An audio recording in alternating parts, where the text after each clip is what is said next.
Jane Eyre, obra de Charlotte Brontë, parte 9. Adele, de fato, chamou a senhorita Fairfax ao sofá, onde estava assim que a viu, e ali, rapidamente, encheu-lhe o colo com a porcelana, o marfim e a cera, que eram o conteúdo de sua boité, despejando, enquanto isso, descrições e demonstrações de enlevo naquele inglês mal falado em que era mestre. Agora que cumpri meu papel de bom anfitrião, disse o Sr. Rochester, proporcionando às minhas convidadas a possibilidade de se entreter uma com a outra, estou livre para tratar da minha própria satisfação. Senhorita Jane Eyre, chegue a cadeira um pouco mais para frente. Continua distante demais. Não consigo vê-la sem ter que mudar minha posição nesta confortável poltrona, o que não tenho a intenção de fazer. Fiz o que ele pediu, embora tivesse preferido ficar um pouco mais na sombra, mas o Sr. Rochester tinha um modo tão direto de dar ordens que parecia natural obedecer imediatamente. Estávamos, como disse, na sala de jantar. O candelabro, que fora aceso para a refeição, enchia a sala com uma luz intensa e festiva. O fogo queimava forte na lareira, vermelho e límpido, e as cortinas púrpura caíam suntuosas e amplas diante das janelas altas de arco ainda mais alto. Tudo estava imóvel, à exceção dos murmúrios de Adele. Ela não ousava falar mais alto, e preenchendo todas as pausas do açoite da chuva de inverno nas janelas. O Sr. Rochester, sentado em sua poltrona forrada de damasco, parecia ter um aspecto diferente do que eu vira antes. Não estava austero e nem de longe tão soturno. Tinha um sorriso nos lábios e seus olhos cintilavam, não sei dizer porquê. Ele estava, em poucas palavras, com seu humor pós-jantar, mais expansivo e cordial e também mais autoindulgente do que o temperamento frio e rígido da manhã. Ainda assim, parecia bastante austero, a cabeça pesada, apoiada no espaldar acolchoado da poltrona e recebendo a luz do fogo em seus traços graníticos e em seus grandes olhos escuros, pois ele tinha grandes olhos escuros, muito bonitos também, não sem uma certa alteração em suas profundezas que, se não era suavidade, pelo menos me recordava essa qualidade. Fazia 2 minutos que ele estava olhando para o fogo, e eu também, quando, virando-se de repente, ele deu com os meus olhos fixos em sua fisionomia. Está me examinando, senhorita Jane Eyre? Disse ele. Acha-me bonito? Eu teria, após uma reflexão, respondido a essa pergunta de modo conveniente, vago e polido, mas a resposta, de algum modo, escorregou da minha boca antes que eu tivesse consciência. Não, senhor. Ah, palavra de honra, há algo peculiar em você, disse ele. Tem o ar de uma pequena Monet, modesta, silenciosa, grave e simples, e senta-se com as mãos no colo e os olhos em geral fixos no carpete, exceto, ocasionalmente, quando estão cravados no meu rosto, como agora. E quando alguém lhe faz uma pergunta, uma observação a qual se sente obrigado a responder, você dá uma resposta direta que, se não é indelicada, é no mínimo dura. O que quer dizer com isso, Jane Eyre? Senhor, fui franca demais e lhe peço desculpas. Devia ter dito que não é fácil dar uma resposta como esta a queima-roupa. Uma pergunta sobre aparências é sempre difícil. Que gosto varia muito e que a beleza pouco importa, ou algo do tipo, eu devia ter dito. Não devia ter respondido nada disso. Dizer que a beleza pouco importa, imagine. E então, sob o pretexto de suavizar a ofensa anterior, de me acalmar até alcançar a placidez, crava uma faca abaixo da minha orelha. Prossiga. Que defeitos encontrou em mim? Suponho que eu tenha braços e pernas e todos os traços do rosto como qualquer outro homem. Sr. Rochester, permita-me retirar minha primeira resposta. Não tencionava dizer-lhe palavras mordazes, foi só uma tolice.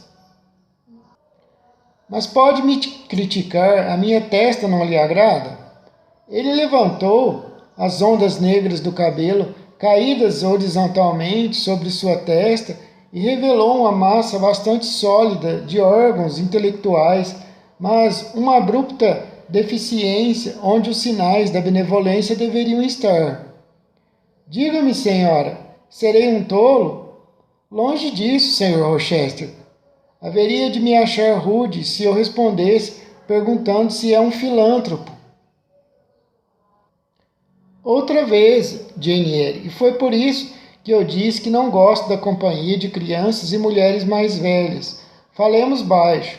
Não, minha jovem, não sou um filântropo, mas carrego uma consciência. E ele apontou para as proeminências que dizem indicar essa faculdade que, para sua sorte, eram conspícuas. O bastante conferiam uma amplitude notável à parte superior de sua cabeça. E além disso, outrora, eu carregava uma espécie de rude ternura no coração. Quando tinha a sua idade, mais ou menos, era um rapaz sensível, defensor dos imaturos, dos abandonados, dos desafortunados. Mas desde então o destino me maltratou bastante e chegou a me amassar entre seus dedos, de modo que agora tenho orgulho em dizer que sou duro, como uma bola de borracha, permeável ainda através de uma ou outra fenda, e com um ponto sensível no meio dessa massa uniforme. Será que ainda tenho esperança? Esperança de quê, Senhor? De me transformar outra vez, de borracha em carne e osso. Ele definitivamente estava estranho, me fazendo perguntas para mim sem nexo algum. Como saberia dizer se ele era capaz de se transformar outra vez? Parece bastante intrigada Jane Eyre, e embora não seja mais bonita do que eu, o ar intrigado lhe cai bem. É conveniente, pois mantém esses seus olhos examinadores longe da minha fisionomia e faz com que se ocupem com as flores do tapete. Então, continue intrigada, minha jovem. Estou disposto a ser comunicativo e gregário esta noite. Com esse anúncio, ele se levantou da cadeira e se pôs de pé, apoiando o braço no mármore da lareira.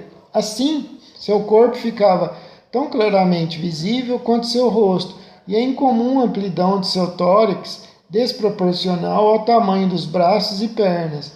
Tenho certeza de que a maioria das pessoas haveria de considerá-lo feio, mas havia tanto orgulho inconsciente em sua postura, tanta desenvoltura em sua atitude, um ar de tão completa indiferença à sua aparência externa e sua confiança tão altiva na força das outras qualidades intrínsecas ou ocasionais, compensando a carência de atrativos meramente físicos, que quem olhava para ele invariavelmente compartilhava essa indiferença e mesmo, num sentido cego e imperfeito, era levado por essa segurança.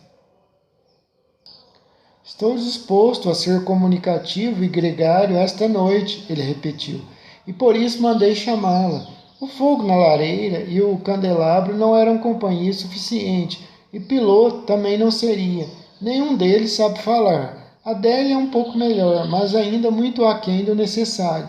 O mesmo se aplica à senhorita Fairfax. Você, acredito, pode ser uma boa companhia, se o desejar. Deixou-me intrigado na primeira noite em que a convidei a descer. Quase me esqueci de você desde então, pois outros pensamentos a afastaram da minha cabeça. Mas hoje decidi relaxar, pôr de lado o que me importuna e recordar o que é do meu agrado. Seria de meu agrado agora deixá-la mais à vontade, saber mais a seu respeito. Portanto, fale. Em vez de falar, sorri. E tampouco foi um sorriso muito complacente ou submisso. Fale, senhorita, insistiu ele. Mas sobre o que, senhor? O que quiser, deixo tanto a escolha do assunto quanto a forma de tratá-lo inteiramente a seu encargo. Assim sendo, fiquei sentada sem dizer nada. Se ele espera que eu fale só por falar e para me exibir, vai chegar à conclusão de que escolheu a pessoa errada, pensei. Está muda, senhorita Jane Eyre. Eu continuava muda. Ele inclinou a cabeça de leve na minha direção e com um único e breve olhar pareceu mergulhar nos meus olhos. Inflexível, disse ele, e aborrecida. Ah, isso faz sentido. Fiz meu pedido de modo absurdo e quase insolente. Senhorita Jane, peço que me perdoe. A verdade é que, de uma vez por todas, não quero tratá-la como inferior, isto é, corrigindo-se. Reivindico apenas uma superioridade que resulta de 20 anos a mais que você e um século de adiantamento em termos de experiência. Isso é legítimo. E é em virtude dessa superioridade e dela somente que desejo que me faça a bondade de falar comigo um pouco e distrair meus pensamentos, atormentados por residir num único ponto, corroídos como um prego enferrujado. Ele se dignara a me oferecer uma explicação plausível, na verdade, quase um pedido de desculpas, e eu não fiquei insensível a essa condescendência, nem queria dar a impressão de que ficara. Por fim, disse: Disponho-me a atendê-lo se puder, senhor, de bom grado, mas não tenho como escolher um assunto, pois como saber o que lhe interessa? Faça-me perguntas e vou me esforçar para respondê-las.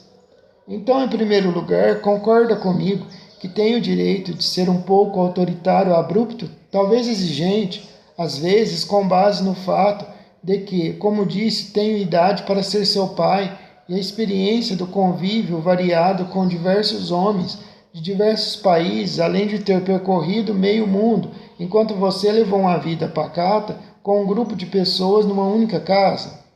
Como quiser, senhor. Jane, isso não é resposta, ou antes é uma resposta irritante, porque é muito evasiva. Fale com clareza. Não acho, senhor, que tenha autoridade sobre mim somente por ser mais velho, ou por ter visto mais do mundo do que eu. Sua alegação de superioridade depende do uso que fez de seu tempo e experiência. Ah, resposta rápida, mas isso não vou permitir, pois de nada me valeria, já que fiz uso insatisfatório, para não dizer mau uso, de ambas as vantagens. Deixando a superioridade de lado, então ainda precisa concordar em receber ordens minhas de quando em quando, sem ficar irritada ou magoada pelo tom de comando. Está de acordo? Sorri, pensei comigo mesmo. O Sr. Rochester é peculiar. Parece esquecer que me paga 30 libras ao ano para receber ordens suas. Esse sorriso vai servir, disse ele, notando imediatamente a expressão do meu rosto, mas deve falar também. Eu estava pensando, senhor, que poucos senhores haveriam de se dar ao trabalho de perguntar se os seus subordinados assalariados estão irritados ou magoados com suas ordens. Subordinados assalariados. O quê? Você é uma subordinada assalariada, não é? Ah, sim, tinha me esquecido do salário. Bem, com essa justificativa mercenária, permite que eu seja um pouco autoritário? Não, senhor, não com essa justificativa, mas sim graças ao fato de que o senhor se esqueceu disso e de que se preocupa em saber se um subalterno está ou não confortável em sua posição.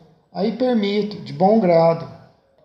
E consente em abrir mão de atitudes e frases convencionais sem pensar que a omissão seja fruto de insolência? Tenho certeza, senhor, de que nunca vou confundir informalidade com insolência. A primeira me agrada, a segunda, ninguém ou nada que tenha nascido em liberdade gostaria de se submeter, nem mesmo por um salário. Bobagem, a maioria dos seres nascidos em liberdade se submete a qualquer coisa por um salário. Portanto, guarde para si mesmo as considerações genéricas a respeito de assuntos sobre os quais é completamente ignorante, mas cumprimento-a mentalmente por sua resposta, ainda que imprecisa, e tanto pela maneira como foi dita, quanto pelo significado das palavras em si. A maneira foi franca e sincera, e isso não se vê com frequência. Não, ao contrário. Afetação, frieza ou equívocos estúpidos e grosseiros ante o sentido do que se queria dizer são a recompensa habitual da franqueza. Nem em 3.000 inexperientes educadoras recém-saídas da escola teria me respondido como você acaba de fazer, Jane Eyre. Mas minha intenção não é lisonjeá-la. Se você foi feita com um molde diferente do da maioria, o mérito não é seu. Foi a natureza que fez assim, mas afinal estou chegando muito depressa às minhas conclusões. Pelo que sei, pode ser que você não seja em nada melhor que o resto. Talvez tenha defeitos intoleráveis para contrabalançar seus poucos pontos positivos. E o Senhor também, pensei, nos olhares se encontraram. E o Senhor também, pensei, nossos olhares se encontraram quando essa ideia atravessou minha cabeça. Ele pareceu ler a mensagem, respondendo como se eu tivesse falado em voz alta, e não somente imaginado. Sim, sim, você está certa, disse. Tenho muitos defeitos também. Sei disso, e não desejo tentar atenuá-los, asseguro-lhe. Deus sabe que não preciso ser tão severo com os outros. Tenho uma existência passada, uma série de ações e uma intensidade de vida a contemplar dentro do meu próprio peito que bem poderia provocar o sarcasmo e a censura dos que estão próximos a mim. Comecei, ou antes fui atirado, pois como outros pecadores, prefiro colocar parte da culpa na má sorte e nas circunstâncias adversas, atirado no caminho errado à idade de 21 anos, e desde então nunca consegui voltar ao rumo certo. Mas eu poderia ter sido muito diferente, poderia ter sido tão bom quanto você, mais sábio, quase tão imaculado. Invejo sua paz de espírito, sua consciência limpa, sua memória impoluta. Mocinha, uma memória sem mancha ou contaminação deve ser um tesouro fabuloso, uma fonte inesgotável de puro deleite, não? Mas como era sua memória aos 18 anos, Senhor? Muito boa, então, límpida, salubre. Nenhum jato de água podre a transformara numa poça fétida. Eu era como você aos 18 anos. Era como você, Jane. A natureza, senhorita Jane, queria que eu fosse, de modo geral, um homem bom, da melhor qualidade. Está vendo que não sou. Poderia dizer que não vê isso. Pelo menos eu me sinto lisonjeado ao ler isso em seus olhos. Tome cuidado, ademais, com o que expressa com esse órgão. Sou perito em interpretar sua linguagem, então tenha minha palavra como garantia. Não sou um homem mau, não pense que sou, nem atribua a mim fama particular nesse sentido. Porém, e como acredito piamente, devido mais às circunstâncias do que à minha inclinação natural, sou um pecador banal e vulgar, exaurido por todas as pobres e mesquinhas dissipações a que os ricos e inúteis tentam submeter a vida. Admira que eu lhe confesse isso. Saiba que no decurso de sua vida futura vai com frequência descobrir-se eleita confidente involuntária dos segredos de seus conhecidos. As pessoas vão descobrir instintivamente, como eu descobri, que não é o seu forte falar de si mesma, mas ouvir enquanto os outros falam. Também vão sentir que você escuta sem qualquer mal intencionado, desdém cada indiscrição, mas sim como uma espécie de simpatia inata, não menos reconfortante e encorajadora por ser tão discreta em suas manifestações. Como sabe, como pode adivinhar tudo isso, Senhor? Sei bastante bem e, portanto, falo quase com a mesma liberdade que teria se estivesse escrevendo meus pensamentos num diário. Você diria que eu deveria ter sido superior às minhas circunstâncias. De fato deveria, mas não fui. Quando o destino me traiu, não tive a sabedoria de manter a calma. Despertei-me e então degenerei. Agora, quando um simplório maldito me causa repugnância por seu comportamento vil, não posso me orgulhar de ser melhor do que ele. Sou obrigado a confessar que estamos ambos no mesmo patamar. Gostaria de ter sido mais firme. Deus sabe o quanto gostaria. Tema o remorso quando se sentir tentada a errar, Jane. O remorso é o veneno da vida. Dizem que o arrependimento é a cura, Senhor. Não é, a regeneração talvez seja, e eu poderia me regenerar.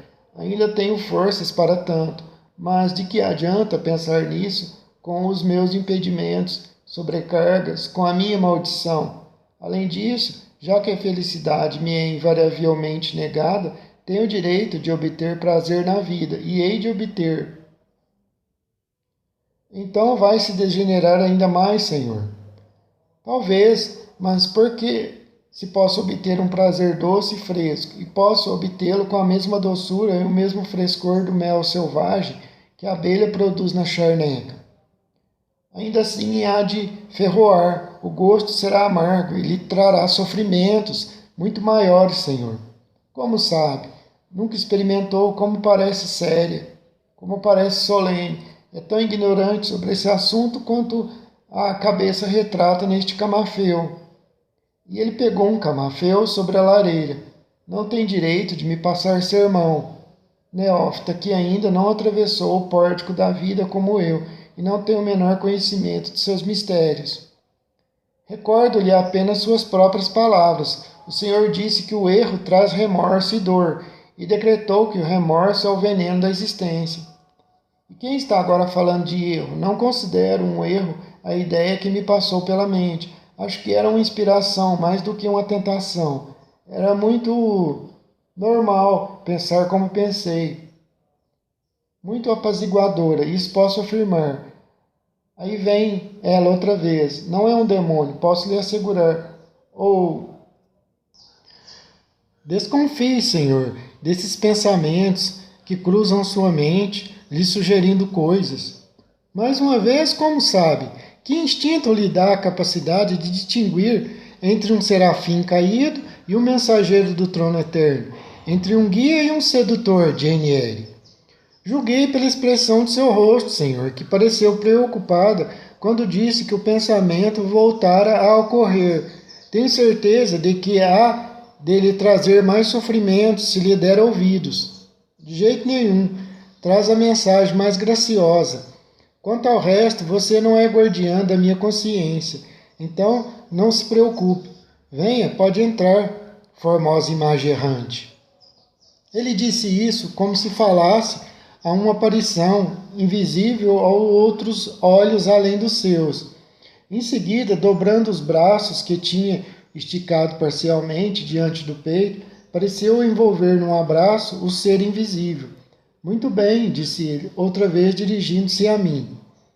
Recebi o peregrino, uma divindade disfarçada, acredito. Já me fez bem, meu coração era uma espécie de ossuário e agora está melhor. Para falar a verdade, Senhor, não o entendo em absoluto. Não tenho como prosseguir uma conversa, porque agora está fora do meu alcance. Uma coisa eu sei, o Senhor disse não era tão bom quanto gostaria de ser, e que se arrepende de suas próprias imperfeições. Uma coisa eu compreendo, o Senhor disse que ter uma memória impura era uma eterna desgraça. Parece-me que se tentasse com afinco, poderia, com o tempo, ver que há como vir a ser a pessoa que aprovaria. E se a partir de hoje o Senhor começasse, determinado a corrigir seus pensamentos e ações, teria em poucos anos formado um novo imaculado estoque de lembranças, às quais poderia regressar com prazer. Muito bem pensado, e dito corretamente, senhorita Jane Eyre. E neste momento estou enchendo o inferno energicamente. Perdão? Estou declarando as minhas boas intenções que considero resistentes, feito pedras de fogo. Claro, minhas companhias e meus objetivos serão outros. E melhores? E melhores. Tanto quanto o mistério puro é melhor do que os detritos imundos. Parece duvidar de mim. Eu próprio não duvido. Conheço o meu objetivo, sei quais são meus motivos, e neste momento aprovo uma lei tão inalterável quanto a dos medos e dos persas, de que ambos são corretos. Não podem ser, Senhor, se necessitam de um novo estatuto para legalizá-los. Mas, senhorita Jane Eyre, embora definitivamente precisem de um novo estatuto, Combinações inauditas demandam regras inauditas. Essa me parece uma máxima perigosa, Senhor, porque é possível ver de imediato que é suscetível ao abuso. Sábia sentenciosa. E assim é. Mas juro pelos meus deuses domésticos que não vou abusar dela. O Senhor é humano e falível. De fato, você também é. E agora? O que é humano e falível não deveria se outorgar um poder que caberia, por segurança, somente ao que é divino e perfeito. Que poder? O de dizer acerca de qualquer estranha e não sancionada linha de conduta, que seja correta as palavras exatas. Você as pronunciou. Espera-se que seja correta. Então, eu disse, levantando-me, pois considerava inútil continuar uma conversa em que me encontrava no escuro. Demais, sentia que o caráter do meu interlocutor estava além da minha compreensão, além do alcance no presente momento, pelo menos, e sentia a incerteza e a vaga sensação de insegurança que acompanhava a convicção da ignorância. Aonde vai? Disse ele. Levará Adele para a cama, Senhor. Já passa da hora de dormir. Está com medo de mim, Jane? Porque falo como um esfinge. Sua linguagem é muito enigmática, Senhor, mas embora esteja aturdida, de certo não estou com medo. Está com medo. Sua autoestima tem pavor de cometer uma tolice. Nesse sentido, de fato, me sinto apreensiva. Não desejo dizer contrassensos. Se dissesse, seria de maneira tão grave e plácida que eu encontraria sentidos neles. Nunca ri, senhorita Jane. Não se dê ao trabalho de responder. Vejo que ri muito raramente, mas seu riso pode ser muito alegre. Acredite-me, não é naturalmente austera, não mais do que eu sou naturalmente mau. As coações de Lowood ainda estão, de algum modo, impregnadas em você. Controlam as expressões do seu rosto, abafam sua voz e restringem os movimentos do seu corpo. E você teme sorrir com demasia alegria, falar com demasiada liberdade ou se mover depressa demais na presença de um homem que é um irmão ou pai ou senhor, como quiser. Mas, com o tempo, acho que vai aprender a ser natural comigo, pois eu acho impossível ser convencional com você. E então seus movimentos terão mais vivacidades e variedade do que ousam oferecer agora. Vejo a intervalos o olhar de um tipo curioso de pássaros entre as barras rígidas de uma gaiola. Há um ser cativo aí, vivido, inquieto e resoluto. Se estivesse livre, voaria alto nos céus. Ainda quer ir embora? Já são 9 horas, senhor. Preciso ir. Não importa, espere um minuto. Adele ainda não está pronta para ir se deitar. Minha posição, senhorita Jane Eyre, de costas para a lareira e de frente para a sala, favorece a observação. Enquanto conversávamos, também estive olhando a Adele ocasionalmente. Tenho meus motivos para considerá-la um curioso objeto de estudo. Motivos que talvez revele, não o que vou revelar a você algum dia. Ela tirou da caixa, há cerca de 10 minutos, um vestidinho de seda rosa. O êxtase iluminou seu rosto enquanto o desdobrava. A coqueteria corre em suas veias, mesclada ao seu cérebro, e amolece a medula de seus ossos. E saiu correndo da sala. Está agora com Sophie em processo de se vestir. Em poucos minutos vai voltar, e sei o que verei, uma miniatura de Céline Varens, como ela aparecia no palco quando a cortina baixava, se erguia, mas não importa. Contudo, meus sentimentos mais afetuosos estão prestes a receber um golpe. Esse é o meu pressentimento. Fique para ver se é o que ocorre de fato. Não demorou muito e os passinhos de Adele puderam ser ouvidos pelo vestíbulo. Ela entrou, transformada naquilo que seu guardião previra. Um vestido de cetim cor-de-rosa, bastante curto e com a saia muito armada, de tantos babados, substituir o vestido marrom que ela usava antes. Uma grinalda de botões de rosa circundava-lhe a cabeça. Ela usava meias de seda e sandálias de cetim branco. Segurando o vestido, saiu pela sala em passos de balé, até que, chegando aonde estava o Sr. Rochester, rodopiou com leveza diante dele na ponta dos pés e se agachou com um joelho no chão, exclamando: Monsieur, Dieu vous remercie, mille fois de votre bonté. E levantando acrescentou: C'est comme ça que maman faisait n'était pas monsieur. Precisamente foi a resposta. Ela atraiu com seus encantos meu ouro inglês para fora dos bolsos das minhas calças britânicas. Também já fui ingênuo, senhorita Jane Eyre. Obviamente que a minha pronúncia em francês está toda errada, mas está escrito que eu tenho que falar. Muito ingênuo. E o tom de verde dessa ingenuidade não era menos primaveril do que o seu. Minha primavera já terminou, mas me deixou essa florzinha francesa nas mãos. Às vezes gostaria de me ir embora, sei lá, mas quando olho para Adele, ela me segura. O seu amor me prende. Aqui sempre volto. Como não tenho apreço pela raiz da qual brotou e tendo descoberto que era de natureza tal que somente pó de ouro podia adubar, não me afeiçoei à pequenina flor, sobretudo quando parece tão artificial quanto agora. Está meio apagado aqui, recapitulando aqui, que ele diz outra coisa completamente diferente. Minha primavera já terminou, mas deixou essa florzinha francesa nas minhas mãos. Às vezes gostaria de não ter... Tá apagado aqui.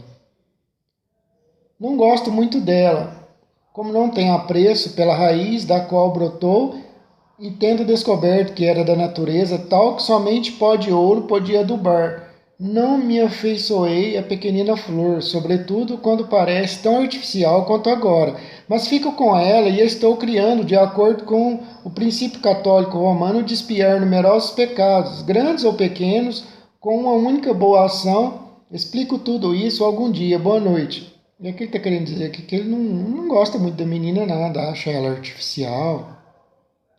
E é isso, da Adele. É um livro digital, então uma parte aqui que está comida, as letras está apagada. De fato, o Sr. Rochester explicou tudo numa ocasião futura. Foi numa tarde em que, por acaso, encontrou a mim e a Adele no jardim. Enquanto ela brincava com o cão-piloto e com sua peteca, ele pediu que fôssemos caminhar por uma comprida alameda de faias de onde poderíamos vê-la.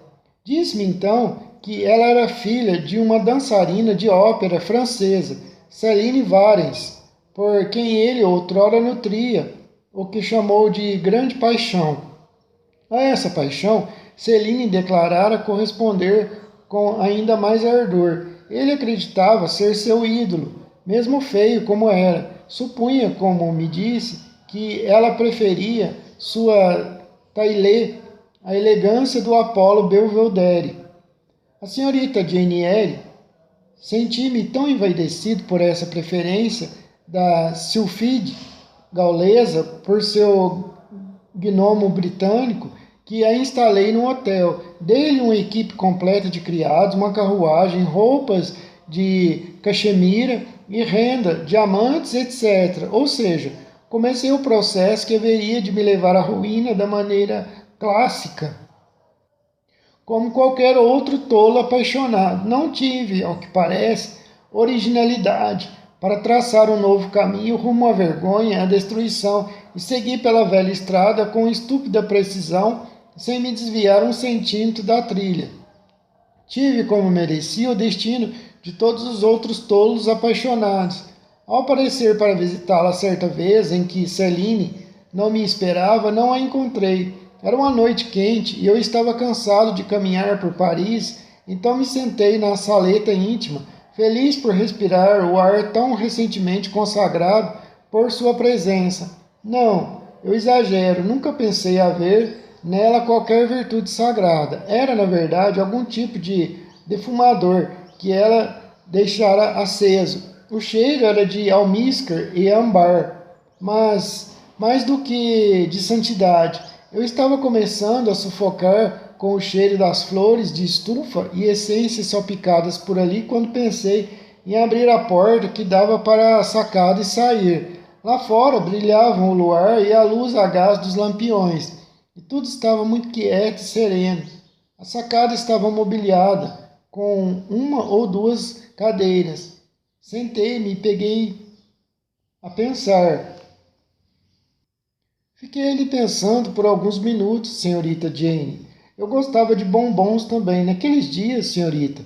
E estava, se me perdoa o barbarismo, crocante, confeitos de chocolate. Comi um ou outro chocolate enquanto observava os veículos que rolavam pelas ruas elegantes em direção à ópera próxima.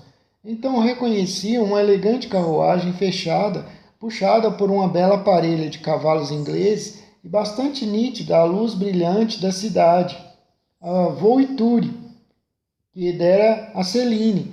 Ela regressava. Evidentemente, meu coração disparou, impaciente, de encontro à grade de ferro na qual me apoiava. A carruagem parou, como eu esperava, diante da porta do hotel. Minha namoradinha, palavra perfeita para um amante dançarina de ópera, desceu. Embora envolta numa capa, acessório aliás desnecessário numa noite tão quente de junho, reconheci no mesmo instante seus pés que apareceram sobre a barra do vestido quando ela desceu da carruagem. Debruçando-me sobre a sacada, eu estava prestes a murmurar Mon Ange, num tom claro audível apenas aos ouvidos do amor, quando um vulto saltou da carruagem logo depois dela. Também usava capa, mas foi um salto com esporas que pisou a calçada, e uma cabeça coberta com chapéu que passou sobre o arco da ponte cochère do hotel.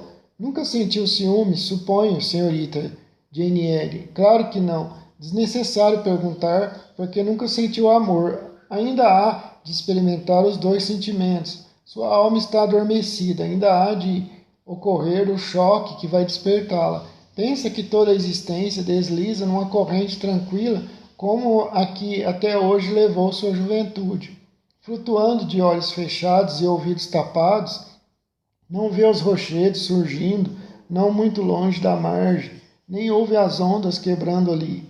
Mas eu lhe digo, e tome nota das minhas palavras, em algum momento chegará a uma passagem escarpada, nesse canal onde o curso da vida há de se tornar redemoinho e tumulto, espuma e barulho. Irá se ferir nos rochedos, ou então levado por alguma onda gigante a uma corrente mais calma, como eu agora. Gosto desse dia, gosto desse céu de aço, gosto da austeridade e da imobilidade do mundo com esse frio. Gosto de Thornfield, de sua antiguidade e isolamento, suas árvores com gralhas pousadas e seus espinheiros, sua fachada cinza e as fileiras de janelas escuras refletindo esse firmamento metálico. E contudo, por quanto tempo abominei a mera ideia deste lugar, evitando-o como se estivesse contaminado pela peste. Como ainda abomino. Ele rangeu os dentes e se calou. Parou e bateu com a bota no chão duro. Algum pensamento parecia ter se apossado dele, e com tanta força que não conseguia avançar. Subíamos a alameda quando ele parou. A casa estava diante de nós. Erguendo o rosto para as ameias, ele lançou sobre elas um olhar que nunca via antes ou depois. Dor, vergonha, ira, impaciência, aversão e ódio pareceram travar por um momento um trêmulo conflito na pupila que se dilatava sobre as sobrancelhas de ébano. Selvagem foi a luta que devia ser imensa, mas outro sentimento surgiu e triunfou, algo duro e cínico, obstinado e resoluto. acalmou seu ardor e petrificou-lhe o semblante. Ele prosseguiu. Durante esse momento em que fiquei calado, senhorita Jane Eyre, estava acertando contas com a minha sorte. Ali estava ela, junto àquele tronco de faia, uma bruxa como uma daquelas que apareceram a Macbeth na charneca de Forres. Gosta de Thornfield? Ela indagou, erguendo o dedo. E então escreveu no ar um aviso, traçado em sinistros hieróglifos, por toda a fachada da casa, entre a fileira inferior de janelas e a superior. Goste se tiver coragem, goste se tiver coragem. Hei de gostar, respondi, ouso gostar. E ele acrescentou, melancólico, hei de manter minha palavra. Vencerei obstáculos para encontrar a felicidade, a bondade. Sim, a bondade. Desejo ser um homem melhor do que tenho sido, melhor do que sou. Assim como o Leviatã de Jó quebrou a lança, o dardo e o arpão, através entraves que os outros consideram de ferro e de bronze, hei de ver como palha e madeira podre. Neste momento, Adele correu diante dele com a peteca. Vá embora, ele exclamou áspero. Fique longe. Por favor, procure Sophie para brincar dentro de casa. Continuei a acompanhá-la em silêncio e me aventurei a lhe recordar o ponto em que, abruptamente, se desviara do assunto. Saiu da sacada, senhor, quando viu a senhora Celine. Ela entrou. Esperava que ele talvez me repreendesse por aquela pergunta um tanto fora de hora. Ao contrário, porém, saindo de seus sombrios devaneios, ele se voltou para mim e seu rosto parece desanuviar. Tinha me esquecido de Celine. Bem, voltando ao assunto, quando vi minha bela entrar acompanhada de um cavalheiro, pareceu-me ouvir um sibilo e a serpente verde do ciúme, trepando ondulante pela sacada iluminada pela lua, deslizou para dentro do meu colete e 2 minutos devorou-me até chegar ao meu coração. Estranho! Exclamou ele. Subitamente desviou-se outra vez do assunto. Estranho que eu a escolha para confidenciar tudo, mocinha. Muito estranho que você me escute em silêncio como se fosse a coisa mais natural do mundo. Um homem como eu contar histórias sobre suas amantes da ópera a uma moça peculiar e inexperiente como você.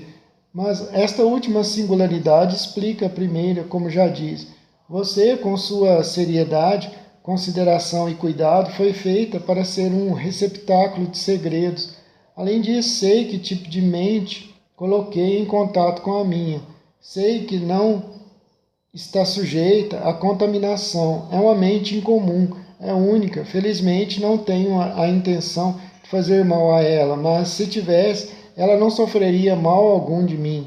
Quanto mais você e eu conversamos, melhor, pois eu não tenho como prejudicá-la e você pode me consolar. Você está em um patamar superior ao meu, resumindo. Depois dessa digressão, ele continuou. Fiquei na sacada. Eles virão para a saleta íntima, sem dúvida, pensei. Vou preparar uma cilada. Então, esticando a mão pela porta aberta da sacada, fechei a cortina, deixando apenas uma abertura através da qual pudesse observar. Então, esticando a mão pela porta aberta da sacada, fechei a cortina, deixando apenas uma abertura através da qual pudesse observar. Fechei então aquela porta aberta também, deixando uma fresta ampla o suficiente para me permitir ouvir as promessas sussurradas dos amantes. Voltei em seguida à minha cadeira e quando me sentei, o casal entrou. A criada de Celine veio, acendeu um lampião, deixou-o sobre a mesa e se retirou. O casal me foi então revelado com clareza. Ambos tiraram sua capa e ali estava Celine Varens, reluzente em cetim e joias, presentes meus, é claro. E ali estava seu companheiro com um uniforme de oficial. Reconheci-o. Era um jovem visconde, devasso, um rapaz desmiolado e pervertido, que às vezes encontrava em eventos sociais e que nunca me ocorrera detestar por desprezá-lo tão completamente. Ao reconhecê-lo, a presa da serpente do ciúme se quebrou de imediato, pois no mesmo instante meu amor por Celine se apagou como que sob um extintor.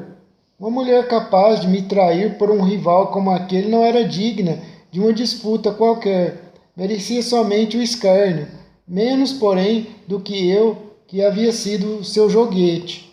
Começaram a falar. Sua conversa me deixou inteiramente à vontade. Frívola, mercenária, impiedosa e disparatada. Era mais propensa a cansar do que envaidecer o ouvinte. Havia um cartão meu sobre a mesa. Quando o notaram, meu nome foi trazido à discussão.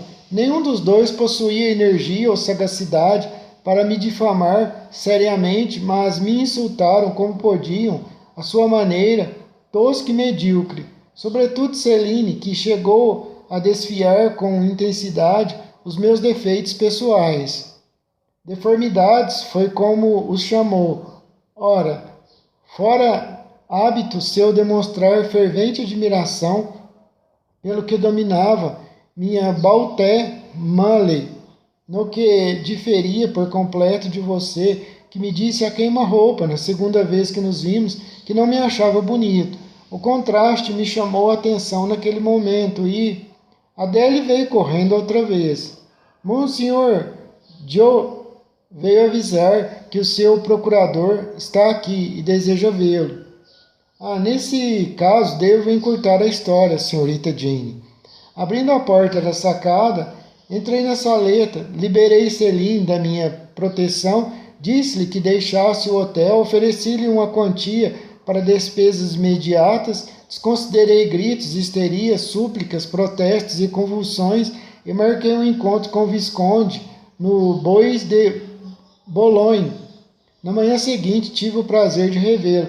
Deixei uma baita admoestação a ele. Disse que poderia ficar com Celine à vontade se quisesse, que aquela mulher não valia nada, absolutamente nada.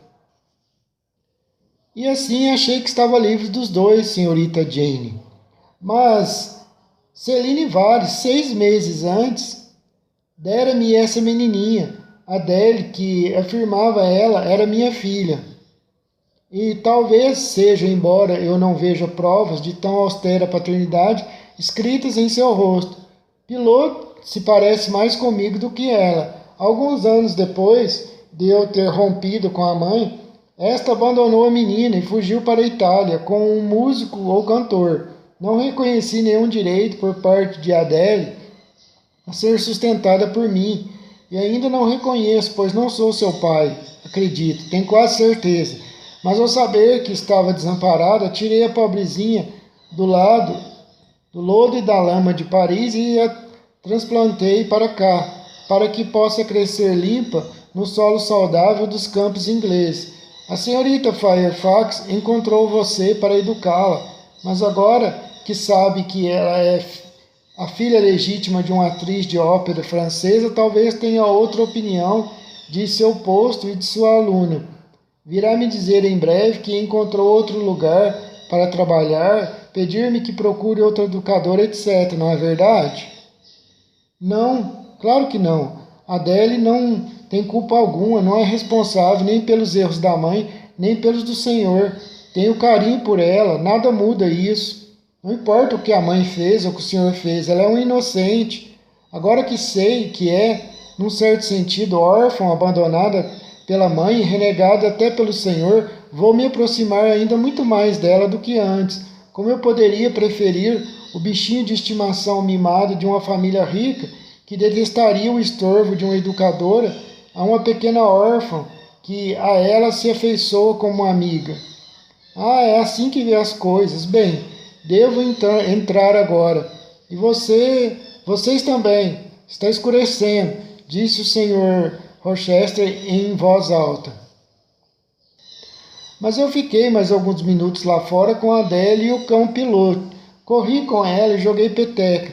Quando entramos, depois de tirar sua touca e seu casaco, sentei-me Sentei-a no meu colo. Ali deixei que ficasse durante 1 hora e que tagarelasse à vontade o quanto quisesse. Não lhe censurei as pequenas liberdades e trivialidades que se permitia quando recebia muita atenção e que traíam uma superficialidade de caráter herdada provavelmente da mãe e nada comum à mente inglesa. Ainda assim, tinha seus méritos e eu estava disposto a valorizar ao máximo tudo o que era bom nela. Busquei em seu rosto alguma semelhança com o Sr. Rochester, mas não encontrei nada. Nenhum traço e nenhuma expressão revelavam o parentesco entre ambos, o que era uma pena. Se fossem parecidos, ele haveria de ter por ela mais consideração. Mas certamente não tinha. Tinha até uma certa raiva, pois a garota, obviamente, lhe lembrava Celine Varens. Só depois de me recolher ao meu quarto é que fui refletir sobre a história que o Sr. Rochester me contara. Como ele dissera, nada havia de extraordinário na narrativa em si. A paixão de um inglês rico por uma dançarina francesa e a traição dela eram coisa corriqueira, sem dúvida na alta sociedade, mas havia algo definitivamente estranho no paroxismo de emoção que de súbito se apossara dele quando expressou seu atual contentamento e o recém-renovado prazer que encontrava na velha mansão e seus arredores. Meditei nesse incidente, gradualmente abandonando-o, porém, por achar que era por ora inexplicável. Passei a considerar a atitude do meu senhor para comigo. A confiança que ele julgava apropriado depositar em mim parecia um tributo à minha discrição. Assim eu considerava e aceitava. Sua atitude em relação a mim vinha sendo, por algumas semanas, mais regular do que a princípio. Eu não parecia mais estar em seu caminho. Ele não tinha ataques de fria altivez. Quando por acaso me encontrava, parecia apreciar isso. Sempre tinha uma palavra e às vezes um sorriso para mim. Quando eu era formalmente chamado à sua presença, via-me honrá-la com uma cordialidade que me fazia sentir ter mesmo o poder de alegrá-lo, e aqueles encontros noturnos aconteciam tanto para o seu prazer quanto também para o meu proveito. Eu, de fato, falava comparativamente pouco, mas ouvia-o falar com deleite. Sua natureza era comunicativa. Ele gostava de abrir a uma mente que desconhecia o mundo lampejos de como as coisas se mostravam e como funcionavam. Não me refiro à corrupção e perversidade, mas às coisas que despertavam interesse graças à ampla escala em que eram encenadas e a estranha novidade que as caracterizava. E eu desfrutava muito das novas ideias que ele me oferecia, apreciava imaginar as novas imagens que retratava e seguir seu pensamento por novas regiões que descortinava, jamais alarmado ou perturbada por alguma alusão nociva. A naturalidade de sua maneira de agir me libertou de uma dolorosa contenção. A franqueza amigável, tão correta quanto cordial, com que ele me tratava atraía-me para ele. Sentia às vezes que era meu parente, mais do que meu patrão. Ele ainda era autoritário às vezes, mas eu não me importava. Via que era seu temperamento. Fiquei tão feliz e tão agradecida por esse novo interesse que surgia em minha vida que deixei de ansiar por uma família. O estreito crescente do meu destino parecia se alargar. Os vazios da existência eram preenchidos. Minha saúde física melhorou. Ganhei peso e força. E o Sr. Rochester, por acaso, ainda era feio aos meus olhos? Não, amigo leitor. A gratidão e muitas associações, todas agradáveis e alegres, transformaram seu rosto no objeto que eu mais gostava de ver. Sua presença num cômodo era mais prazerosa que o fogo mais vivo. Eu não esquecera seus defeitos, porém, não tinha como, na verdade, pois ele os exibia constantemente. Era orgulhoso, sardônico e duro com qualquer tipo de inferioridade. No fundo da alma, eu sabia que essa imensa gentileza para comigo era contrabalançada por injusta severidade para com muitos outros. Ele também era temperamental e de maneira inexplicável. Mais de uma vez, ao ser chamada para ler para ele, encontrei-o sentado sozinho na biblioteca, a cabeça sobre os braços cruzados. Quando a levantou, uma carranca sombria e quase maligna toldava os traços do seu rosto, mas eu acreditava que esse jeito inconstante e rude, bem como suas prévias falhas de moral, digo prévias, pois agora ele parecia ter se corrigido, originavam-se em alguma cruel encruzilhada do destino. Acreditava que ele era naturalmente um homem de tendências melhores, de princípios que era naturalmente um homem de tendências melhores, de princípios mais elevados e de gostos mais puros do que os que as circunstâncias haviam desenvolvido, a educação instilado ou o destino encorajado.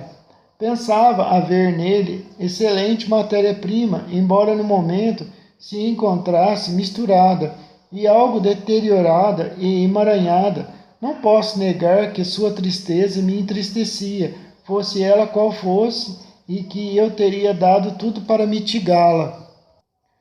Embora eu tivesse apagado minha vela e estivesse deitada na cama, não conseguia dormir, pensando em sua expressão ao parar na alameda e dizer que sua sorte surgira diante dele e o desafiara a ser feliz em Thornfield. Por que não? Eu me perguntei. O que o afasta da casa? Será que vai embora outra vez em breve? A senhorita Fairfax disse que ele raramente passa aqui mais do que 2 semanas de cada vez. Agora já está faz 8 semanas.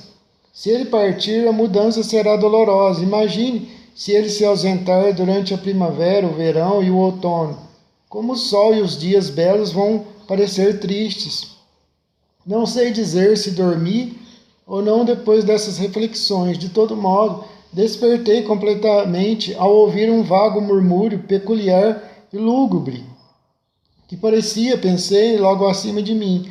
Lamentei que minha vela não estivesse acesa. A noite estava terrivelmente escura e meu estado de espírito sombrio. Sentei-me na cama, pondo-me a escutar. O ruído parou. Tentei voltar a dormir, mas meu coração batia com ansiedade. Minha tranquilidade se fora. O relógio lá embaixo, no vestíbulo, soou 2 horas. Nesse instante, pareceu que algo tocava a porta do meu quarto. Foi como se dedos tivessem roçado os painéis ao tatear seu caminho pelo corredor escuro lá fora. Perguntei, quem está aí? Não houve respostas. Gelei de medo. De imediato lembrei que poderia ser o cão piloto.